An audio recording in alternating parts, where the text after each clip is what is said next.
From the center of the galaxy, this is ForceCenter, a show about Star Wars, pop culture, and the ultimate adventure, breaking news, and life itself. That's right, this is a Star Wars news roundup edition of the show. I'm Ken Napzok. I'm Joseph Scrimshaw, and I want to establish right at the beginning of today's show, for those of you watching on YouTube, this is ginger beer, not whiskey, because I've made the mistake of drinking ginger beer during a business meeting, and I saw the person's eyes go, wow, really? Really? At 10 a.m.? This is ginger beer. And I'm Jennifer Landa, and I just have my usual coffee. I was really hoping Jen would just pull a fifth of bourbon into a screen there.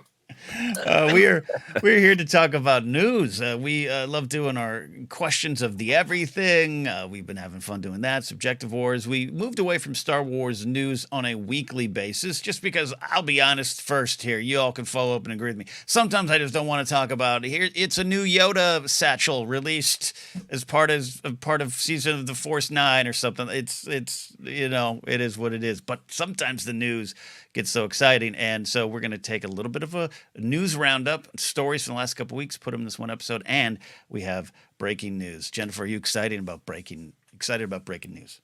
I am. I was excited that we were going to be tackling the news again, and then we literally are breaking this news right now. I feel like I was going to say Walter Cronkite. I wouldn't go that far. Taking the glasses off. The Acolyte poster has been released. I'm thrilled. I was already excited to talk the news because, I got burnt out on it because before the strike, we were in a Star Wars news time where it was like, cool, they're action figures. I don't have enough room for them. There's a Yoda puppet that's for a child. I don't have children. And we were stuck in another quote from someone at a convention saying, yep, we're working on that film. Yep. And it trying to dig through that for actual news got me a little burned out. But now when we get back to it and we've saved it up, there's actually exciting things to talk about. And we've been rewarded. We already planned a news show. And what do you know? News drops. And I did get a couple texts and DMs today of did you guys already start recording? It's the curse is real. But this episode's out today. We will do a couple things here right now. We'll first let you know that tomorrow, that's right, Tuesday, I don't even know the day anymore. What is that? The 19th, Tuesday the 19th, we'll be doing a special Acolyte trailer live stream. Yes, we're going to talk about that Acolyte breaking news here in just a second, but get ready for that. We're going to be diving into the trailer and having fun with that. Before we begin, though, I have to say this show is brought to you by Audible. That's right. Today's podcast is brought to you by Audible. Get a free audiobook download and a 30-day free trial at audibletrial.com/ForceCenter. Over 180,000 titles to choose from for your iPhone, Android, Kindle, and MP3 player. Help the show in the process. And we're going to go to our recommendation here right now. It is timely because we are about to see a show that's at the end of the High Republic era. Go back to the very beginning and try Light of the Jedi by Charles Soule if you have not had a chance to take in that book. It's one of my favorite Star Wars books. Download your free audiobook today by going to audibletrial.com/ForceCenter. Again, that's audibletrial.com/ForceCenter. It truly does help support the show. Other housekeeping information and asks. Joseph, what do we got here today? Yeah, we always like to be clear about the goals we're building towards. And on Patreon, we are building toward a goal of 400 paid subscribers. There's now the unpaid and the paid. Right now, because that's real new to us, we're not doing a lot with the unpaid. So we're still trying to build towards 400 paid subscribers, at which point we will do a new fresh commentary of one of the Star Wars films, and we will ask you, the patrons, to vote on which one. So if you're at all interested in our Patreon, you can check it out at patreon.com/ForceCenter. It gets you exclusive access to our coverage of the Daniel Craig James Bond films, 007 Center. We do a monthly podcast that's only for Patreon called Will of the Force, where we just flip open a visual guide and talk about whatever there. And also Discord, access to our Discord if you're looking for fun and friendly Star Wars fans to have respectful conversations with. That's what our Discord offers. And final bit of news before we dive into the news. Jen, we are going to have the next episode of Jedi Beat up soon, but it's a big one, and we decided it's best to kind of make sure it was ready to launch, right? So coming up next is the Carrie Fisher episode, yeah? the life and brilliance of Carrie Fisher, and I underestimated how emotional it would be for me to go back and go through the archives, and I have lots and lots of photos and clips from Carrie herself talking about her life and her experiences, and it's really, I'm looking forward to sharing it all with you. Can't wait. It's been a lot of fun seeing the reaction to all those previous episodes. And it's also been fun removing people who, don't have the right to be in our ForceCenter community with some of their comments.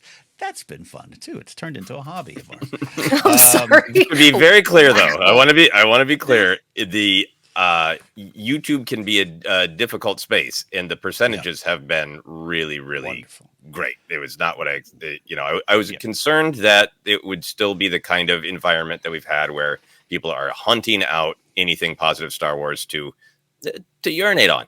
And it is really, we've had such a positive reception, and the volume of just kind of awful comments has been very, very small. And it's been a ton of people just sharing their opinions, which is great. It's been wonderful and fun. All right. Well, this is how. I'm sorry. I had the. I'll tell you what. Okay, let you guys handle it. I was gonna skip. We should get to the breaking news and maybe skip over life and Star Wars Adventures. Blah blah blah. But there's one. Someone posted just 6 paragraphs of the biggest BS I've and they took. It was no joke, 6 paragraphs. It had been up a minute, and I blocked him from the channel. I just felt so happy that they put all that work and no one saw it but me. Oh my gosh! Because I didn't see that one either. Yeah, because we don't really, we don't really organize. Both Ken and I just go in and check. It's a wonderful way to procrastinate on my other creative work. To say, how many other people have said really nice things about Jennifer's wonderful Marsha Lucas video?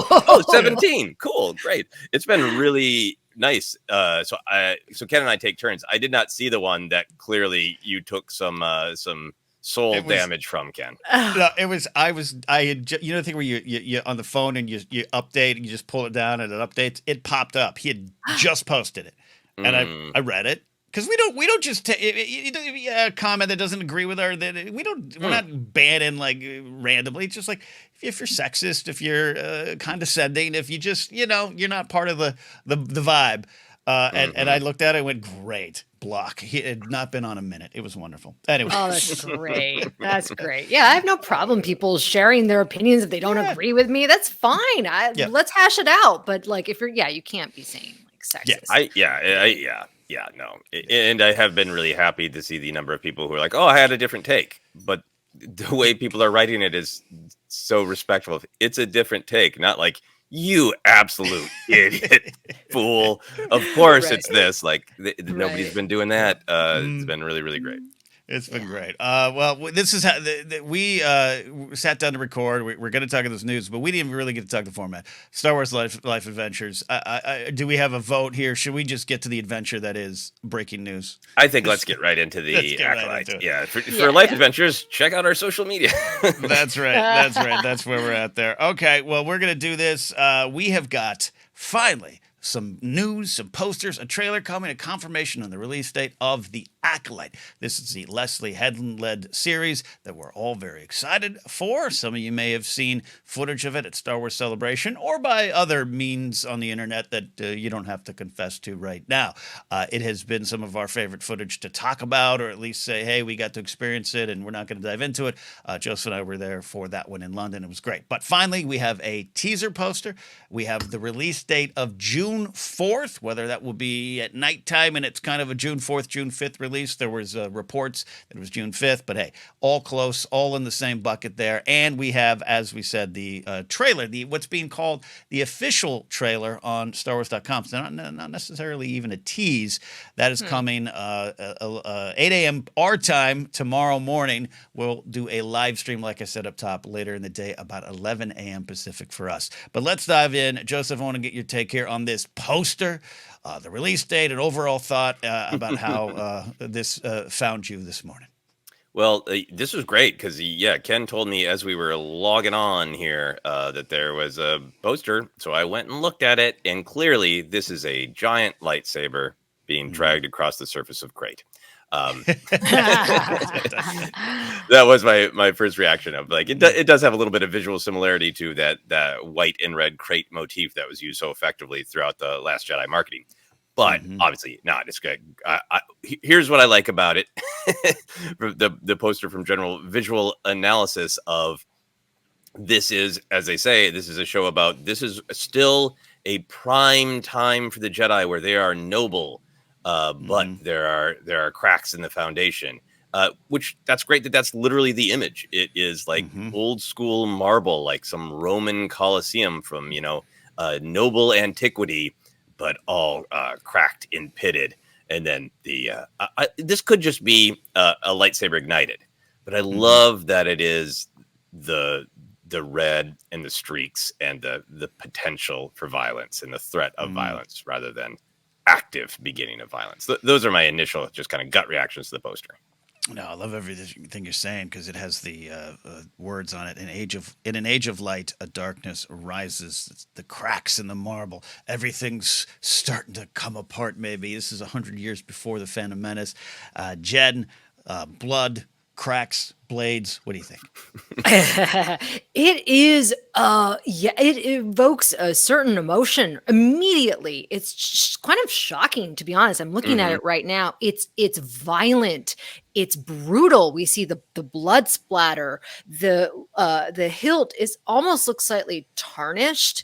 And just like the imagery that immediately like of dragging a person who's bleeding. I mean, this is graphic. And I jokingly said to you both, gritty, because it's like I would not let my 8-year-old watch this, right? Most people are probably not going to let their kids, younger kids, watch this. I think it's by setting out this poster, they're like, this is not, I don't want to say mature audiences. What is it? TV, youth. I can't remember what TVMA or I don't know. Yeah, something like that. Because I think that this is not Grogu.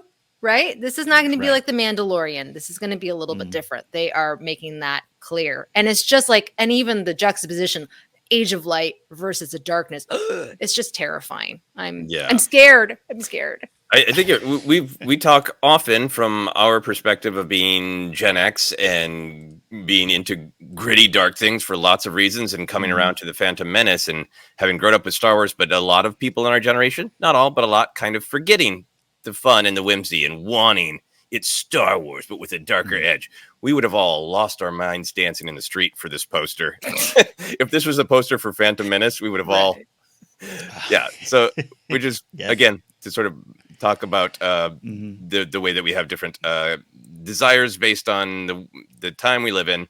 But I think there's something really exciting about like, this looks like what people have loved about Andor in terms of tone applied to the Jedi and the Force. Right.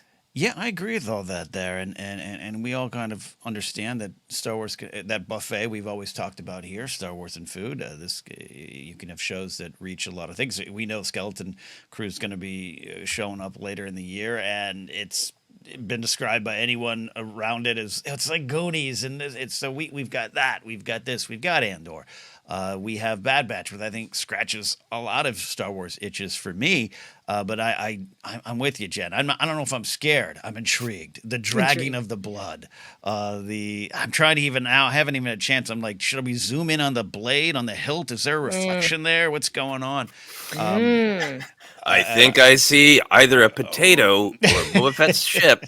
In the reflection of that blade. Oh my gosh! It's Ki-Adi-Mundi. He did it. No, but also we should discuss too the bit of the synopsis here. I first saw it retweeted or tweeted out by Kelly Knox, but now we have it here from StarWars.com. In the Acolyte, an investigation into a shocking crime spree pits a respected Jedi Master, this is Lee Jung-jae, against a dangerous warrior from his past, Amandla Stenberg.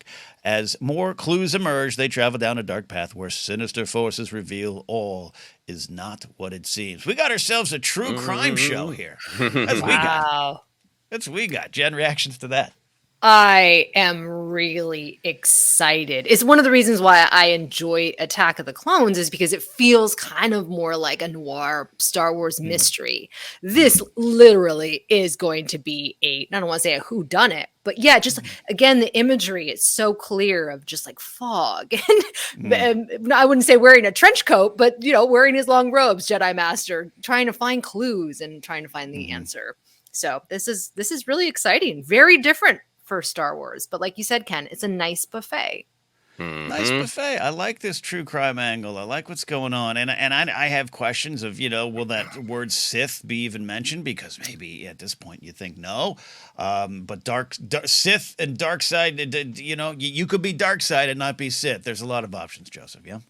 Yeah, no, absolutely. And I think we'll get more confirmation with the trailer, but I think there has been kind of suspicion that, or maybe confirmation, I don't remember at this point, about the relationship between this Jedi Master and the dangers for from his past, so that it might actually be a former Padawan. And so you have that great family tension. I think this is looking like not just like noir to me, but a very specific kind of Raymond Chandler-esque murder mystery noir that was invoked by Attack of the Clones. Like Jennifer is saying, Obi-Wan's journey in particular. Part of what we love about the Dexter's Diner scene that we discussed a lot is that era of murder mystery noir is about the cracks in society. It's about how the powerful and the established get away with things, and the people who are looked at as less than are the ones who see bits and pieces of what's really going on. So the detective goes to people who are lower on the alleged social chain, like diner owners, or a waiter who saw something, or maybe a sleazy photographer or whatever, and begins to piece together from all these lower parts of society that the upper part of society is corrupt, if not more than the lower part of society, allegedly. And I just feel like that could be a lot of what's going on here. This is a Jedi Master who deeply believes in the Jedi way and needs to reach out to a fallen Jedi, or a Jedi who walked away, and get her help to go to these sort of lower parts of society. And the more they work on it, the more they see there are cracks in the marble. There are cracks in the higher echelons of society. There are cracks in the Senate. There are cracks in the Jedi, and kind of the early denial of them and of what it means. I think this entire show will end with somebody saying, "Forget it, Kiadi Mundi. It's Coruscant." I want one character to be like, I ain't seen nothing. And, right? I mean, that's, Chinatown is a great film, in my opinion, and it is absolutely riffing on Chandler and Dashiell Hammett. But that is also, I think, the kind of the model that a lot of people are familiar with this kind of storytelling of what are the rich and powerful doing, and how is it really affecting everybody, and the rich and powerful get away with it. This is a wonderful vehicle to dive into what the show has already kind of been promised as doing, which is looking a little closer to the Jedi Order, which I don't know about you, Joseph and Jennifer, but it does start to get my hackles up. I totally trust Leslie Headland and the team of what they're doing. I can't wait to explore, but I get my hackles up of like, hey, don't come too hard for the Jedi here. So maybe I'm the one who's like, I ain't seen nothing, and someone has to come to me and be like, look, there's cracks right here. There's cracks right here. Yeah, I worry that somebody in the Jedi Order might be guilty of something, and how is that going to challenge my beliefs about the Jedi? And I don't mind if they're messing with the politicians, but the people that are supposed to be on the good side, fighting for what is right, on the light side, and if there is corruption in that is absolutely going to challenge kind of where Star Wars has taken us before. A little bit. I feel like it's just going to push it a little bit further. I think it's going to be fun, spirited discourse wherever you get your discourse these days on the Jedi. And I'm saying this with excitement. I'm excited to have this all analyzed. I really am. And can't wait for the trailer tomorrow. Joseph, how are your hackles? Are they up? No, my hackles and I have been having conversations about exactly this, because I have said a bunch on ForceCenter, and we've all discussed that I really do believe that the perspective of Lucas was the Jedi are heroes. Now that everybody knows they're obviously heroes, we can criticize them a little bit and point out where heroes can go wrong. I feel like he went into the prequels with such an assumption, like everybody gets there, the heroes, right? Well, now I want to show you even heroes can go wrong. And I feel like, in my opinion, even though I love the prequels, with both the Jedi and Anakin, I would have taken a little more time with them glowing and heroic before it, So that's always where I come from Justice for the Jedi. I think they absolutely can make mistakes. I'm fascinated with this, and this is where my hackles are lowering. Okay. Is that this still is the tail end of the High Republic, which means it is still a time where the Jedi are heroes, and many people have seen them as heroes. And so I think we could get possibly get a presentation of them of they have had years of balancing this difficult path and being heroes, and now they're cracks. Not the whole thing is corrupt, but maybe one or two Jedi Council members are getting out of line. Right. And the question is, will the rest of the council accept it, or are they willing to change?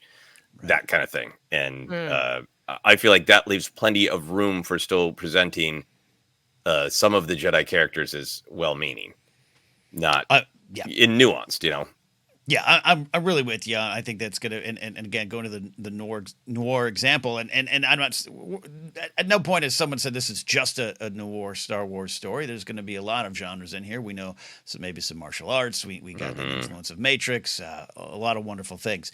But I think I'm looking forward to. I will say hackles up or down. I'm looking forward to analyzing. Hey, this is an organization that's pretty darn good, but hey, you keep saying the cracks because the cracks are in the poster.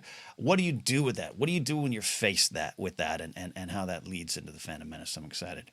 Yeah, and I don't need a whole. I don't need the show to be focused on. Here are the exact answers of and at the end of the show, the Trade Federation gets a place in the Senate. But I feel like by the time we're caught up with the Jedi in Phantom Menace and the Senate, it's already been kind of corroded, and everybody's just kind of keeping the status quo going. And I think Leslie Headland has talked about how did they get there. So it'd be interesting to see if there was some shift of again, I don't just need the answer, but if whatever conflict here ends up with the Senate didn't used to have corporations have a seat, but by the end of this adventure, they do. And the Jedi are okay with that when they maybe shouldn't be, kind of thing. So you can kind of see some of that, what the kind of sad status quo that's there in the Phantom Menace get established. See, now you're just getting me excited for the first moments of the Trade Federation getting representation. No one else but me? Okay. No, please. Final thoughts, Jed, from you as we head towards a trailer tomorrow. I'm excited that this is fresh material. It's not like Kenobi or Ahsoka, which I both enjoyed. These are going to be new characters. Maybe there might be some characters or things from the High Republic books. I don't know. But I'm just excited to go in just completely blank. And it's thrilling as a Star Wars fan because it's not often that I get that experience where I don't feel like I know anything. I haven't seen what you guys saw at Celebration. I know nothing, and I'm excited about that. I'm right there with you. Excited for the unknown. Even having seen some of the footage, I couldn't really tell you what's going on in terms of the world and the era and everything. I think they've done a great job of keeping that back. And tomorrow the Blitz starts, and I'm excited for this bit of Star Wars news. Joseph, final thoughts from you, sir? Yeah, I think one High Republic character is confirmed that they had real fun announcing that in London. So there will be, I think, a little bit of crossover with the world of the books, not literal crossover, but a character from it. So I think there's excitement. I always think that Star Wars is at its best when it's got this real mix of the old and the new. And from what I remember, from what they showed us at Star Wars Celebration, the action felt really fresh and new, but it was wall-to-wall Jedi lightsabers Force philosophy. So I think taking all of these really central ideas of the mystical side of Star Wars and giving it a fresh perspective is that perfect mix of old and new for me. And I can't wait for that trailer to come out and for everybody to see some of what we were lucky to see. Yeah.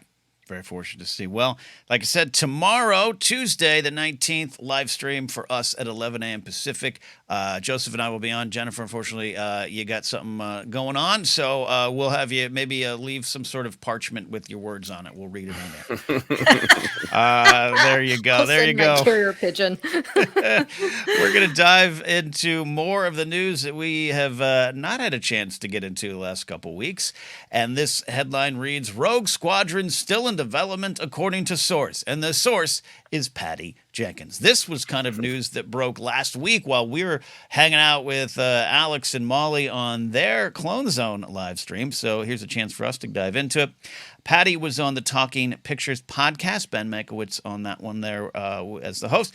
She said that Rogue Squadron is still in development. I'm going to read this whole quote here. When I left Star Wars to do Wonder Woman 3 and I started working on that, we talked about, well, maybe I'll come back to Star Wars after Wonder Woman 3. So we did a deal for that to happen. Started a deal.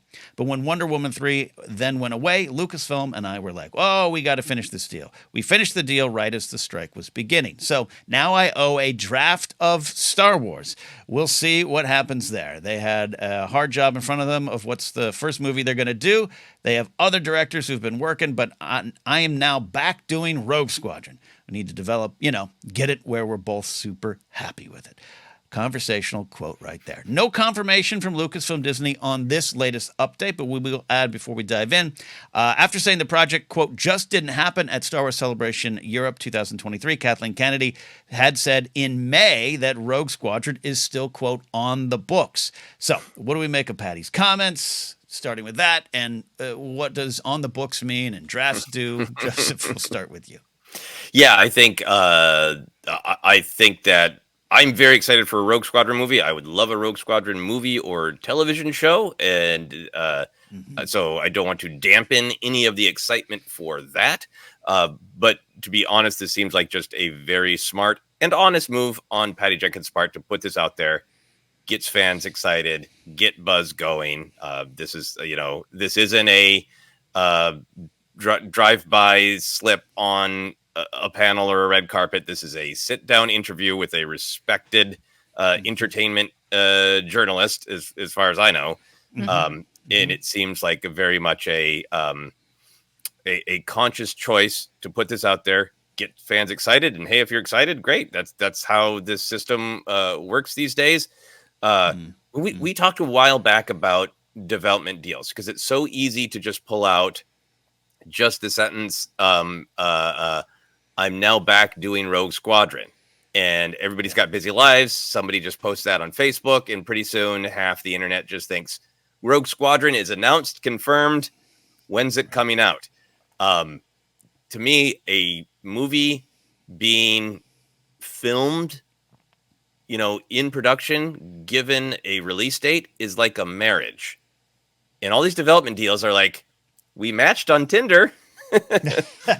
We're going to go. I feel like her announcement is we're going to go on a second date.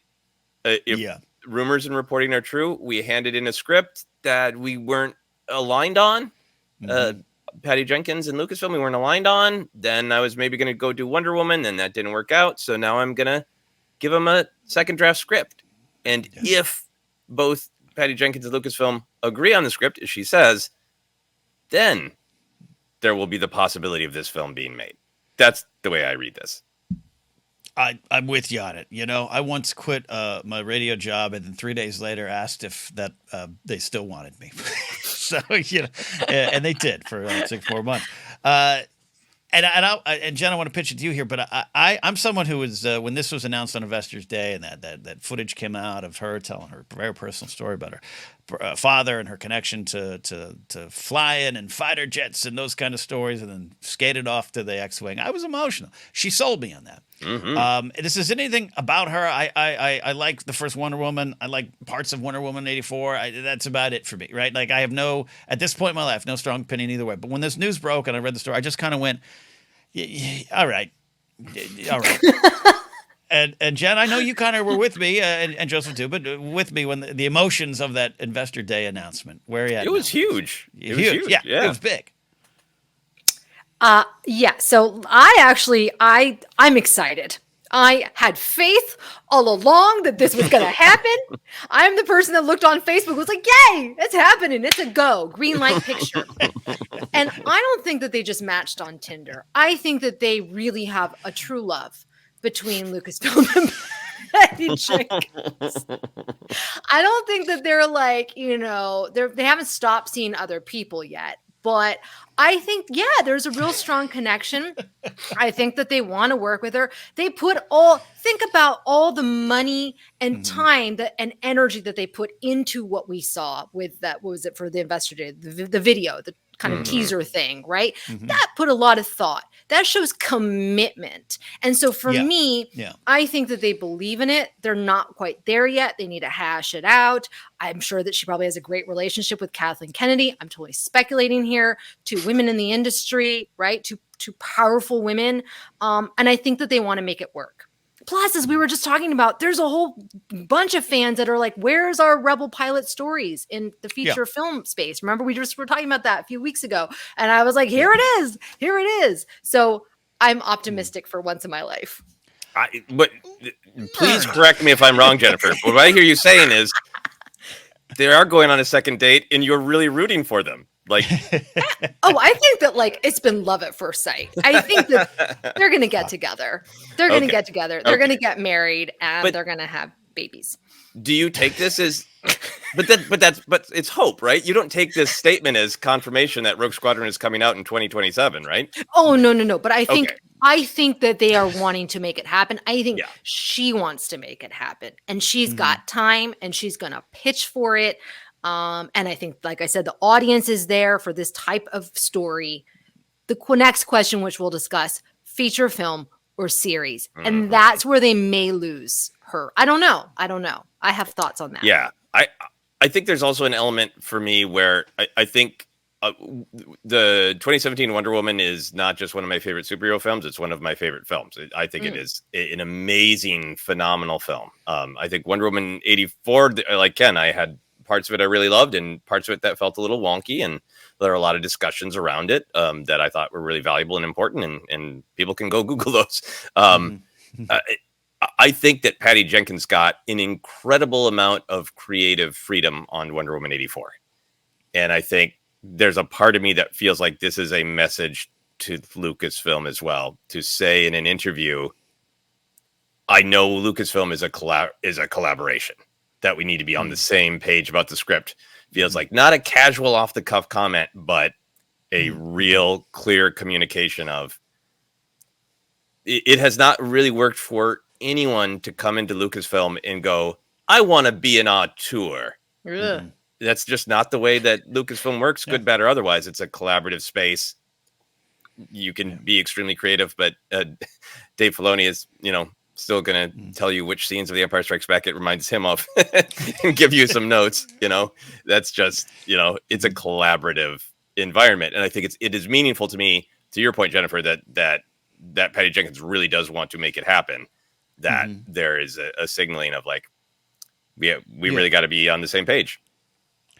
Yeah, that even speaks to some of the around town rumors that you can put absolutely 1% of faith into, of just like, hey, some script issues, or felt that, like you said, the auteur angle of this, and I like these comments. There's a lot of hopeful, positive energy in these comments. Also, I love we stumbled onto this, directors in terms of relationships with Star Wars.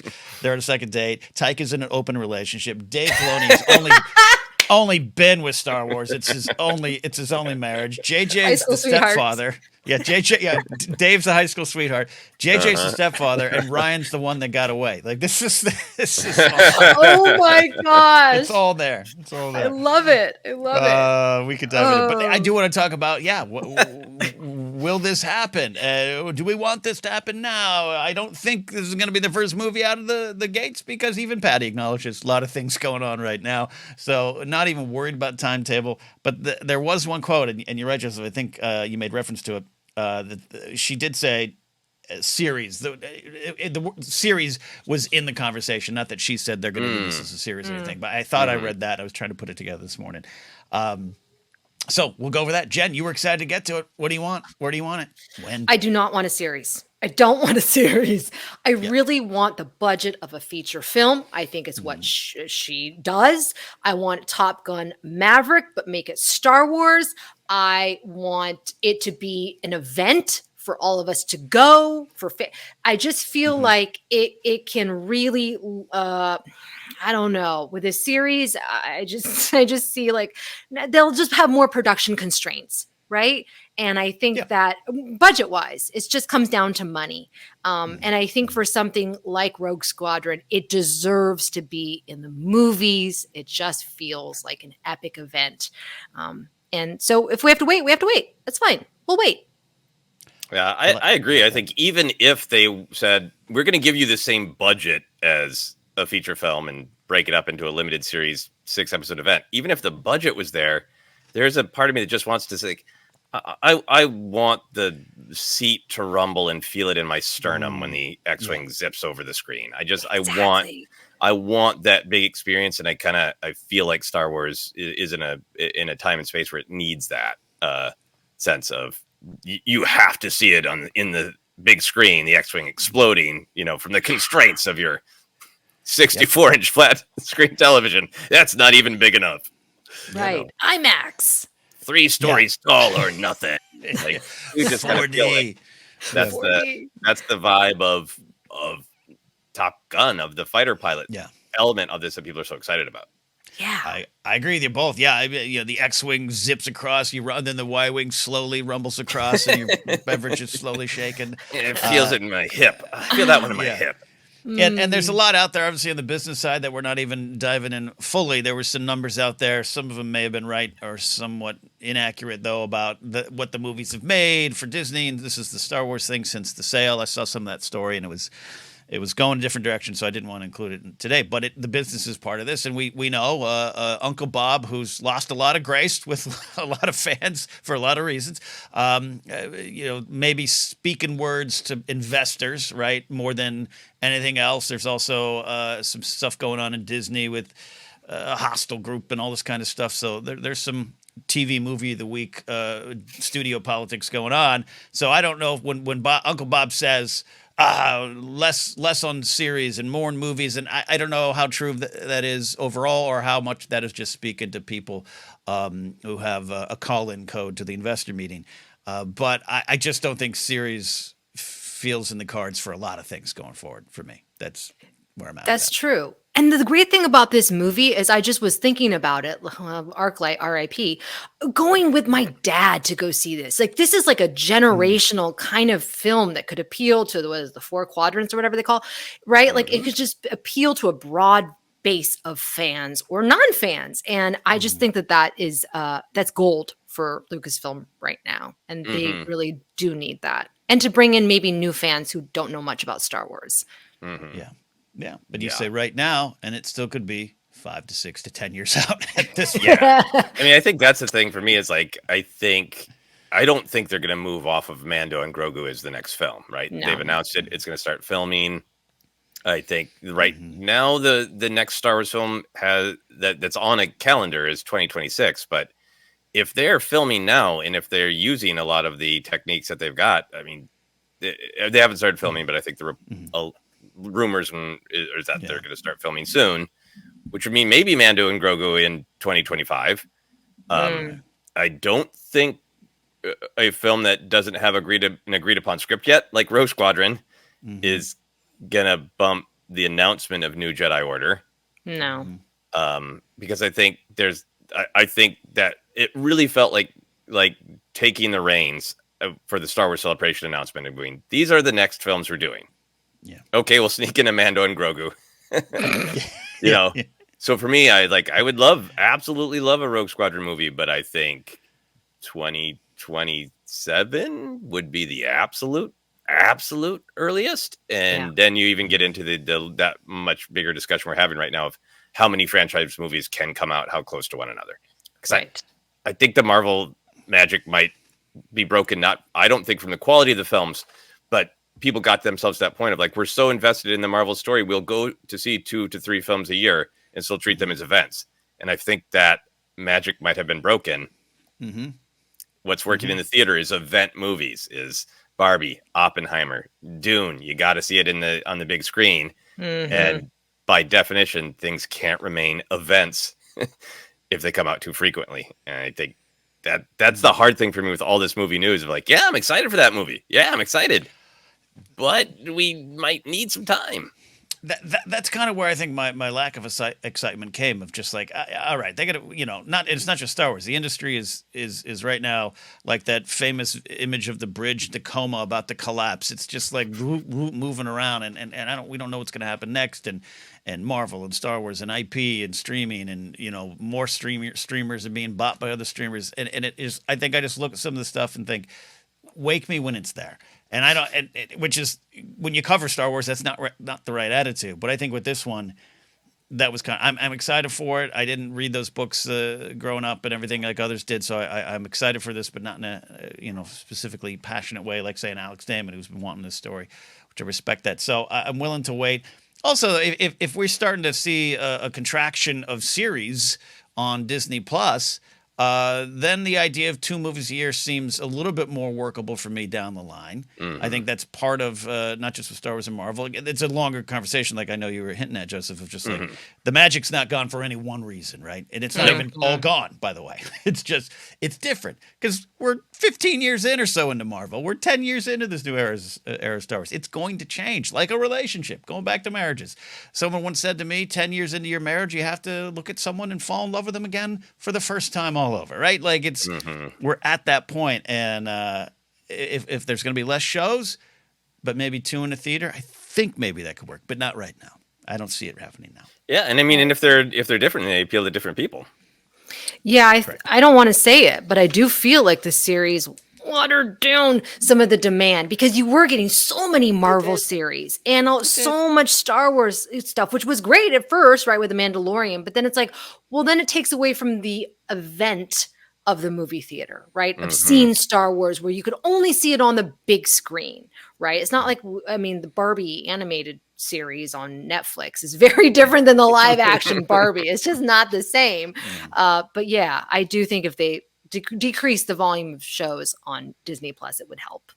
Yeah, and I think there's also just like the financial reality of theaters being extremely expensive. And I know I ran into that. It was just like, I would like to see that, but I just really can't justify the time or the money. So we'll see how that all plays out as well. I just think it's interesting to talk about, because I think when Marvel was on fire and it was sort of like, this is breaking all norms that they can do 3 blockbusters a year, that there was such a hunger in the Star Wars community to be like, can we ramp up?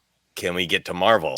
And now Marvel can't get to Marvel. So the thought of, I don't think that's as clear of a goal to shoot for anymore, of doing 2 Star Wars movies a year, because that model might just not work anymore. Yeah, no, I agree with all of you there. It's fascinating stuff. I'm just, I'm still in the, it's a great time to be a Star Wars fan mindset, but I'm someone who was like, I don't know, give me a new show every month. I don't care. And I slowed down a bit. Slowed down a bit for a lot of reasons, not just related to Star Wars. And that's the other thing too, the last couple of years, as we all know, but pandemics and lockdowns and strikes and everything, that there's a lot of outside factors. But I like what you're saying, Joseph, about maybe no one should overlook the fact that what Marvel did was absolutely breathtaking levls of success that we had not seen before, we might not see again, and that happens sometimes. And it worked for a reason. It was adapting serialized stories that were dependent on relationships, and as soon as they shifted away from those fundamental relationships, they had a hard time building back that same level of love and excitement, because everybody's going back to see what happened to the core group. And once that bursts a little bit, I think it's been harder to get that same momentum. Absolutely. Absolutely. All right. Final thoughts on this, Jen, before we move on to, talk about other shows and series. Yeah. I mean, I will wait and see. Like you said, when we started looking at the list of all the other movies in development at Star Wars, I was like, there's a lot there. So, Lucasfilm has a lot of suitors, so to speak. before they pick the one. Yeah. Well, I'm excited by your faith and your excitement, Jennifer. Your shipping of Patty Jenkins and Lucasfilm.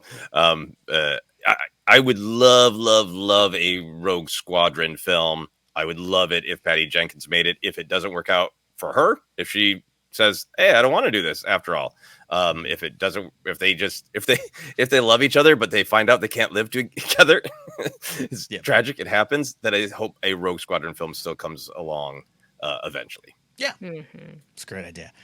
Absolutely makes sense. All right. Well, we'll see. We'll keep you updated on whatever podcast Patty shows up on. Now we're going to dive into this story, and this is Andor and Kenobi get physical media. That's right, physical media. Oh, everyone loves their physical media. I am in the process of getting rid of a lot of physical media, but I do like it, and I do want to buy the things they want. Sorry, I'm just laughing because I didn't. You really wound into that, so I was really happy for the word media because it's like Andor and Obi-Wan get physical media. Everybody, let's get physical. Coming your way, April 30th will be physical media releases of Andor and Obi-Wan Kenobi. This will be in Blu-ray and 4K Ultimate High Def formats. When I originally did the story, I just instinctively put DVD, and then I was like, "Oh man, yeah, no, I'm a boomer. No. That's not real. That's not, Oh my that's not gosh. anymore." Oh, you're right.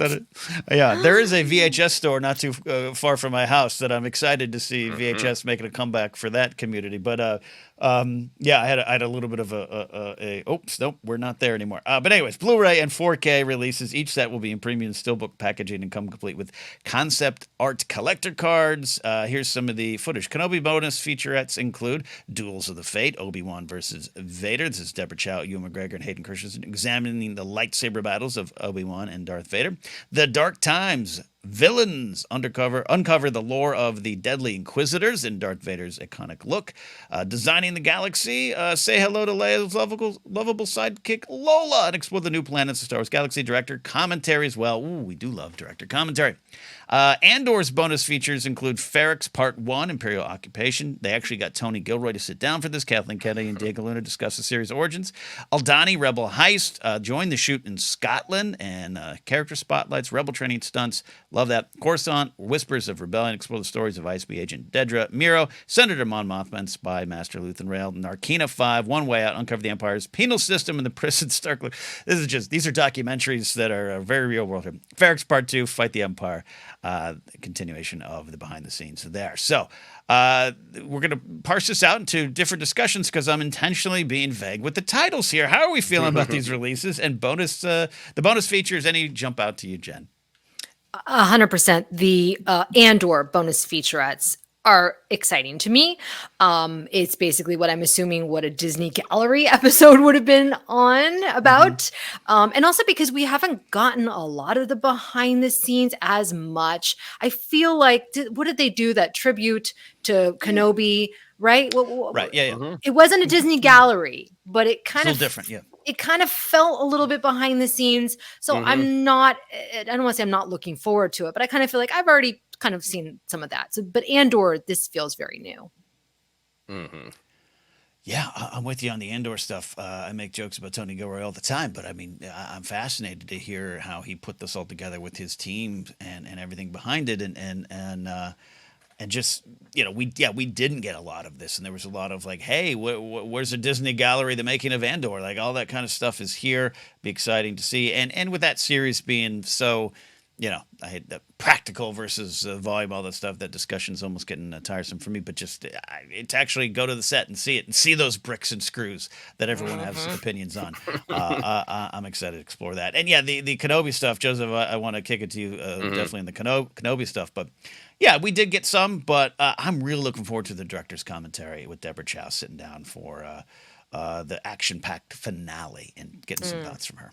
Yeah, this is the day these were announced. That was a big, happy Star Wars day for me because when they had put out the Mandalorian and some of the Marvels shows on disc, I think there was if they sell well enough, they'll make more. So for me, one, it's the the Mandalorian discs must have sold well enough, which then makes me more excited about future Star Wars shows and series because the metric of how do you determine an individual show's success, like, what demands a second season based on success was really undefined with streaming. Was it subscribers? Was it subscriber retention? Was it driving other merch sales? Like, obviously Grogu's a hit because you can sell anything with Grogu's little face on it financially. So it's just, I'm happy that these exist because I think they're a little bit of the older world metrics where, like, okay, well, maybe if a show has more hope if it blows up on disc, if it can do such a thing. So I'm just happy that they exist. Really wanted this Obi-Wan one in my hands. For the special features on Obi-Wan, I'm most excited about them because I think the Duels of the Fate, examining the lightsaber battles specifically, I've always been a nerd for the lightsaber battles. I think they're great and well constructed. So I'm really hoping to hear a little bit of the philosophy from the choreography of them, and Hayden and Ewan. It's such a huge part of their experience. I think, they come across as such buddies and friends. And I think a lot of it was, we trained together. We went to the gym together every day for weeks. So that's such a part of their life and their experience. So I'm really excited for that specific topic. And then also, it sounds like Deborah Chow is doing commentary for just the finale. I think it's, there's so many people kind of had a hand in the development of Obi-Wan. And by the time it was actually reaching us, Deborah Chow was like the leader, the creative voice. So hearing how she feels and experiences that finale, not just with Obi-Wan, but with all the Reva stuff, I'm really excited for that. Yeah, it's a great finale. It's going to be fun and very old school vibes. Mid 2000s director commentary fun. I love all that stuff, and that's to your point of the business side of it too. With the shows live on. I don't have a specific example. I remember Family Guy went away, and it came, but I know there's a lot of factors that brought it back. But the fandom kept it going in a lot of ways, and that does happen. And it's and I think it's more likely to happen now if sales go up. Ooh, what do we got? It's just a simple business side of it there. And disruption is destruction is a theme that comes up a lot, and streaming has been great, and I like it, and I have no problem just bringing up a movie or show I love. But it definitely started to destroy a lot of parts of the business just for the sake of destroying it. And I'm not advocating everyone go out and buy 7,000 plastic Blu-ray discs sets and everything, but there's a fandom out there for this, and I think they're going to find that this will do well. I'm excited for that. Excited for the future of that. Yeah.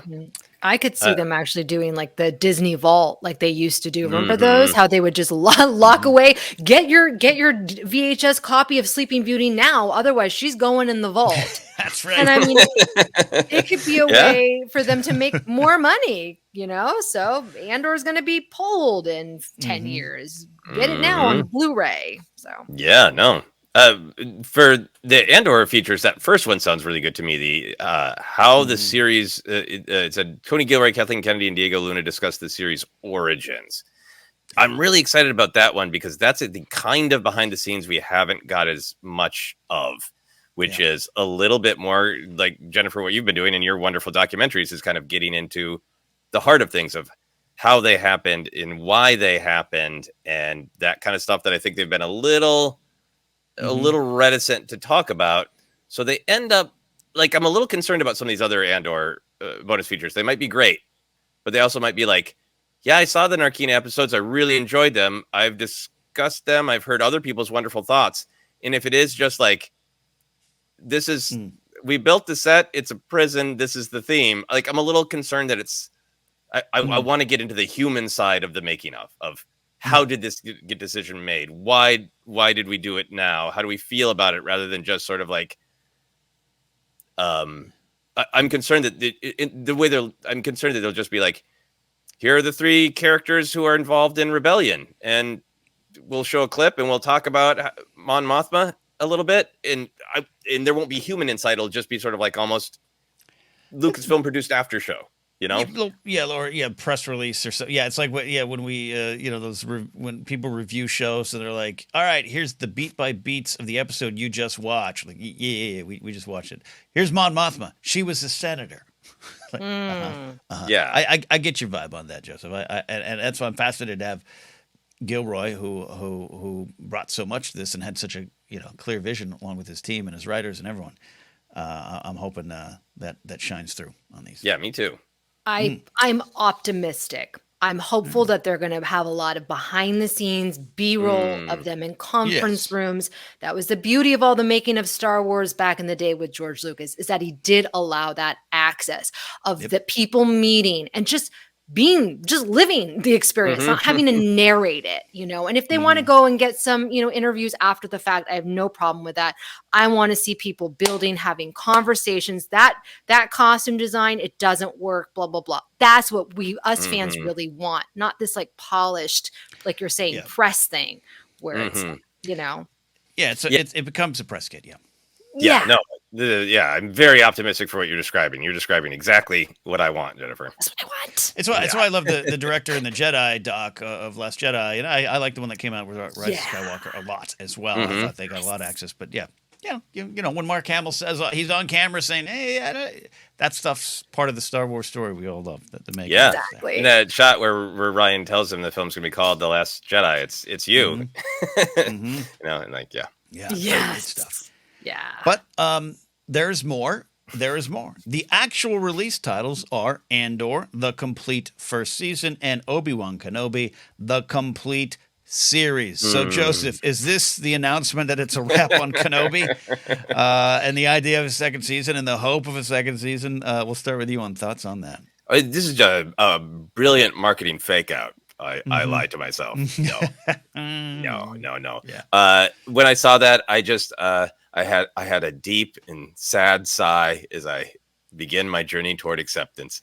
I would very much like a second season. I think there is the potential to tell a story. I think Ewan McGregor is the right age. I think he's excited. I think that the first season of Obi-Wan Kenobi was sort of made in a very weird window for Disney and for the industry. I continue to feel, without evidence, totally just a random opinion, that with different leadership, there would have been a realization of, it doesn't matter that it's expensive. We have to make Kenobi and Vader and Leia look the greatest possible and give them the biggest budget possible and all that. So there's a part of me that kind of wants, to see Kenobi done fully. But I also understand Ewan is expensive. I think there is a concern about too many legacy characters. We're all going to get real excited about the Acolyte tomorrow, I think, because of exactly what you said, Jennifer. It's fresh and it's a different perspective. And as much as I would love a second season, I accept it is most likely not in the cards. Never say never, but I understand. Some lessons of letting go, and I'm struggling to learn, because I do think there's more story to tell. I just love the series so much, and love what we saw. But hey, maybe there's hope moving forward. We'll see. There's always hope in Star Wars. Jen, any thoughts on this maybe being the wrap on Kenobi? It's a wrap. And I think that they always kind of envisioned it would be one season, unless it was a massive hit, right? Then I think, absolutely. I think Ewan McGregor was like, I'll do a second season, I'll get paid, right? I think it is tragic in the sense of, this was supposed to be the final send-off for this character. Yes, people were tired of legacy characters, but this character, people had been asking Ewan McGregor for years, when are you coming back? This was a legacy character to put on the big screen. It would have matched everything that was in the show, that budget, that cinematic moment of Vader versus Obi-Wan. That's a big screen moment, and it's sad that it kind of felt anticlimactic that after years of asking Ewan McGregor, it's a series. And it was a great series, but it would have been an incredible film.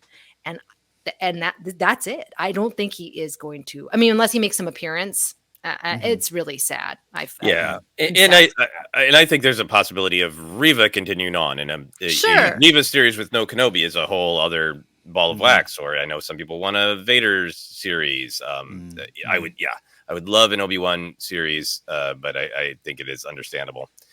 The other thing for me is it is, we've talked about this before, but it is fascinating the way different shows have a different lead figure. This generally, movie is regarded as the director is the lead figure, the lead voice. In television, it's usually the showrunner with a bunch of different directors coming through. And in general, Star Wars has followed that model where, Jon Favreau is the showrunner of The Mandalorian. He might direct a few. Same thing with Dave Filoni, Tony Gilroy. He's the showrunner. It's all this television model. I think because of the weird process where Obi-Wan was a movie and then it wasn't, and then this writing team came in and that writing team came in, that mantle of the true leader fell to the director, Deborah Chow. Mm-hmm. And I think a part of whether or not we get more storytelling is also who is the creative voice who says, I have a vision. I think we'll get to see on the Blu-ray, but I think Tony Gilroy going, I want to do this and I have a lot of power in the industry. Jon Favreau saying, right. I want to do this and I have a lot of power in the industry. Right. I don't know if she's ever spoken about it. I don't know if it's in interviews. I don't know if Deborah Chow is like, I want a second season. I can fight for it. I have the clout for it, because then it's a little bit more about a relationship as opposed to Lucasfilm going, yeah, Ewan wants to do one, so we'll find a creative voice to come up with the story. It is. That whole dynamic is really significant to me as well. I agree, yeah. And the writing changes and all that stuff. You could a doc on just all that. The making of Kenobi. How it got there. Well, there you go. We'll keep you updated if any of that changes, and when Joseph gets these steel books and displays them, we'll do a ForceCenter bonus featurette on you opening the Kenobi series stuff there. Hey, stick around. We've got more on the way. We are going to catch up with some Star Wars news around Ventress and say goodbye to a beloved, shall we say, Imperial officer. We'll see you on the other side of this break here on ForceCenter. Welcome back to Star Wars News. We are catching up with some news. And Joseph, you said a couple times up top, people saying things at panels. And that is our next story. And I'm fascinated by that. It is interesting to see. And we got maybe more coming with Ventress. This comes before we've even seen the return of Asajj Ventress in the Bad Batch. That could be happening very, very soon, but apparently more is on the way with the character. Ventress voice actor Nika Futterman was at Planet Comic-Con KC recently and told the live audience there that the Bad Batch appearance was just a appetizer for what's to come. This was immediately shared on social media by pretty much everyone in attendance, and I'm sure Nika Futterman is now in trouble by the Lucasfilm PR team. This could mean Tales of the Jedi like shorts, a new show, or, who knows. So what do we really think this means, Jen? It's definitely Tales of the Jedi. It has to be. It just makes sense. It doesn't mess with any timelines or anything like that. They can do some of the events from Dark Disciple. It just works from a business perspective. Would I love a whole new show? Absolutely. But no, it's Tales of the Jedi. Yeah. I tend to agree with you. We love this character. Can't wait to see what's going on. Can't wait to get some of the answers of what this character's doing here even. We got that. It might be one of those things if it's animated and it's Ventress, the series, Ventress and Voss, the series, you'd have a core group of excited fans. I would be one of them. I don't know how that looks across the wide general Star Wars audience. I don't know. Maybe it could be wrong, Joseph. Yeah, I think I could be wrong. I don't think she said this on a panel. I think she said this individually as she was signing autographs. Yeah. Because I was kind of curious, because I was always like, okay, well, we always want to be cautious. So I read this Screen Rant article. Yeah. And the tweet that they shared is from a Star Wars blogger, Drunk Wookiee. God bless him. And his tweet, which I'm sure was his experience, was that he got an autograph from Nika Futterman and said, I'm so excited for Ventress in Bad Batch. And she said, oh, there's more to come. And then a bunch of people replied to his tweet saying, hey, I also got a signature from her, and she told me the same thing. So got it. I take that all at surface value, but it is exactly as what it is that's what the actor said. She might have already recorded dialogue for Tales of the Jedi, or maybe there's a bigger thing. But I think it was like her saying this sort of like wink, wink, nod, nod to people buying autographs. Yeah. And they all came together and went like, we all heard this. We all got some Star Wars news in her autograph line. Yeah. No, you are right. Yeah, I clicked on the article that led to this one and didn't read this article because I just didn't read it. And you're absolutely right. It was in the autograph line. That makes more sense because she still might be in trouble, quite frankly. But that makes more sense in a panel, which are so overseen by Lucasfilm. But that's interesting. It's just that speaks of excitement from a wonderful, talented voice actor. Excited to be back doing a character that everyone loves, and I don't know why she would do that. I just don't know why she would do that. Well, I mean, if it felt more like I'm just, it isn't like, yep, Asajj and Quinlan coming, Yes, 2025. Yes. It is just like, hey, there's more. I can't tell you, but other exciting things. Yeah. Probably in the context of a one-on-one conversation, felt like no big deal. A little wink secret that got blasted the other day. Yeah.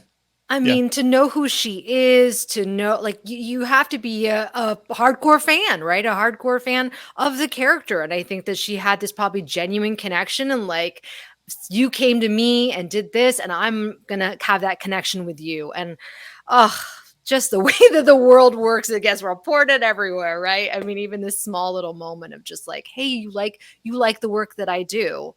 Get ready. There's going to be more. Like, it's such a sweet moment, and it's like, we'll take anything. And to be clear, the blogger Drunk Wookie just seemed just to have an excited tweet about a fun interaction. So, of course. Of course, I would do the same thing. Oh my gosh, Yeah, I would do the same thing as well. If you get that, not even in terms of like scoop, but just excitement. Tales of the Jedi like shorts works. We're still waiting for confirmation of when that second volume of the Tales series arrives. I know rumors are out there, but no confirmations officially. But that makes some sort of sense. Joseph, you're with Ventress and Voss series would be great, but I don't know. It's not what I'm expecting. After Bad Batch, I was not expecting Bad Batch to be the thing out of the gate for Clone Wars. Right. And when they first announced it, it's like, I like them. They had meaning, but as we've talked about, they seem like fun A-Team riff in Star Wars. Fun. Where are you going with this?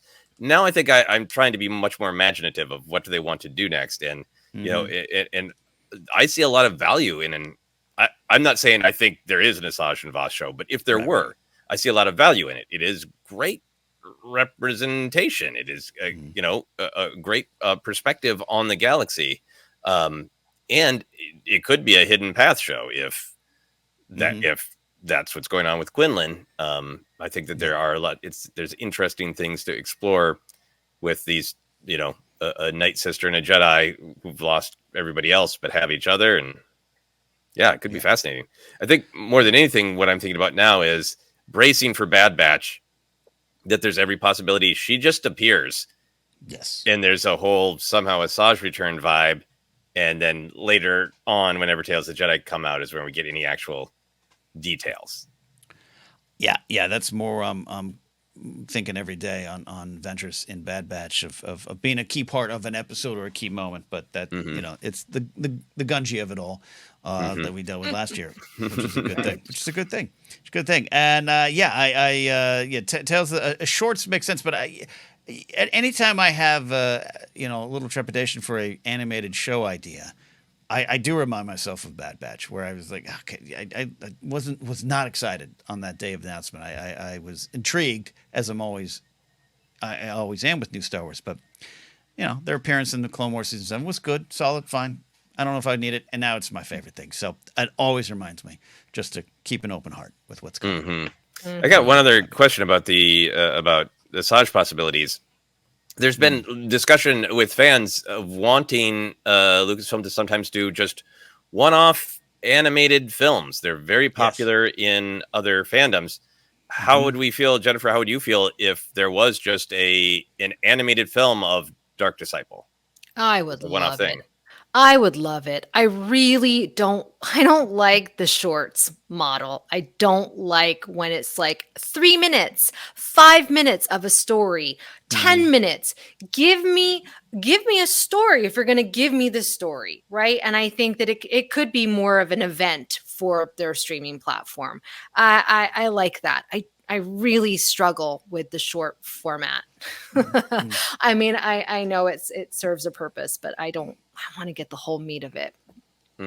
I don't disagree. I think I definitely love the first volume of Tales of the Jedi, but even then, I watched them all in bunches, so it's like I'm watching 2 episodes, of Ahsoka, one of Dooku. But the shorts work. It's a great little for me to sit down and just have a quick sandwich while watching one. But I agree with you, Jen. All this time waiting for Ventress, and then you just get this little like boop when you want something more. Yeah, I agree with that. All right. Any final thoughts on this there? And, Joseph, how come Ian McDiarmid didn't give you anything when you met him? Because he gave everyone exactly the same thing. He turned to them and made eye contact and said, "Thank you." Then that was my it. goodness. That was the extent of the interaction. That was a photo, not a signature, but... Unrelated. I'm not calling any performers out. And look, with, COVID's still a thing out there. There's a lot of things that I would not poke anyone at, but there was a photo of Susan Sarandon and Gina Davis at a convention, and they were doing photos, and between them and the person was literally like 6 boxes. Oh no! And they were like, you couldn't even see it was, and people were like, "Come on!" I thought of obviously 2022 things were we had even more worries, and Ian McDiarmid putting up a glass plane. Got it, and that made sense, but just fine. But it made me laugh. But boxes to be like, it's almost like some horrible, like weird, like Funko surprise. Like you're taking a picture with a celebrity, but you can't see behind the boxes. Right. Do you know which one? Do you know which one? And look, I just saw the photo, and who knows? Maybe it was photoshopped or something. I don't know. Maybe it's a Kate Middleton Photoshop job. I don't know. But I thought of all the stuff there anyway. Yeah. Meanwhile, Hayden's like doing like these like romantic poses with female fans. Yeah, he is. Our final story of the day is a sad one, but also a chance to look back at a character we love. Actor Michael Culver passed away on March 12th. He was 85. Culver is most known to Star Wars fans as ill-fated and apologetic Captain Lorth Needa in The Empire Strikes Back. Culver had a wonderful and long career in theater and film, as well as being quite the political activist. I was reading a ton about what he did and what he got involved in, and it's great. And, as is the case with these Star Wars actors, especially the original trilogy, wonderful long careers, 8 Doctor Who appearances, runs in theaters, and then they do one line for 3 minutes, and that's all they're remembered for.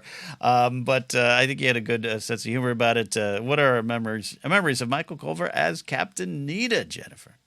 It didn't surprise me that he had such an extensive theater background and career, because what he gives in that moment when he realizes he's going to have to talk to Vader and explain himself. It's brilliant. It's like a flash, like a second of panic, and then calm. I'll just give him my apology or whatever. And it's just, and as an audience member, you're like, oh no. And then of course, kudos to the team for just then going right into his force choke. There was nope. And then of course the classic line, right? But yeah, what a brilliant actor to be able to convey all of that in such just a few seconds. Wow. Mm-hmm. Yeah, it's so why memorable. Those talented actors to come in and just make these roles memorable. I learned the valuable lesson that maybe apologizing isn't the way to go. I don't know if that's what's supposed to learn as a 7-year-old when I watched that, but I was always just so upset. He did what was right. It wasn't his fault. I just kept, as a kid, so upset. It was not his fault. Was not his fault. He's taking responsibility. So maybe that's when I learned that Darth Vader wasn't cool. He was actually bad. Joseph, your thoughts on Lorth Needa? Yeah, no, I agree. I think that I love this era of British stage actors where it's like, I know them from Doctor Who, but they appeared, or I know them from Star Wars, but they likely appeared in either Doctor Who or James Bond films. Right. And which is it going to be? And then a bunch of, maybe you get lucky and there's a Blake Seven, that, but the lengthy theater careers. And I think I watched his scene this morning, stepping away from my long history of it as a Star Wars fan and thinking about the character Lorth Needa and thinking about the actor, thinking about just the great direction from Irvin Kershner and the great commitment from that actor who must have just walked in that set and said, I'm going to apologize to who, why? Maybe he saw A New Hope. Maybe he was a fan. Maybe he, demanded some signatures from everybody on set. Who knows? But that utter commitment to be like, I'm going to take this utterly seriously and give it all of the weight that it needs. And it's one of those little moments in Empire that suggests a lot about the Imperial structure. Yes. You know, it's also one of my favorite, just like, what are you doing, man, moments in the original trilogy where, like, you know, if there was ever like a rowdy screening of the original trilogy, that'd be one of those moments like, what are you doing? It's really funny, you know, in context of I'll apologize to him. Like, yeah, that doesn't seem like somebody to apologize to. Like, I shall assume a full responsibility and throw someone else under the bus. Yeah, the Empire Strikes Back is an office film. It's office politics. You got Ozzel, you got Piet, who just shuts up long enough to get promoted, removes the body of his boss, like Kathleen and Needa. Oh my gosh. Needa pays the price there. Love that. All right, well, Michael Culver, thank you for your work in Star Wars and your work in life, political activist, like I said. All right, we're out of here today. This was our look at Star Wars news. What more will break after we get this episode up? We'll find out. But the Acolyte trailer coming tomorrow. If you're listening now here on this release day of this episode, we'll be doing the live stream there. You can find us on these places, on Twitter and Threads at ForceCenter Pod. We're on Facebook at ForceCenter Podcast, Instagram as well.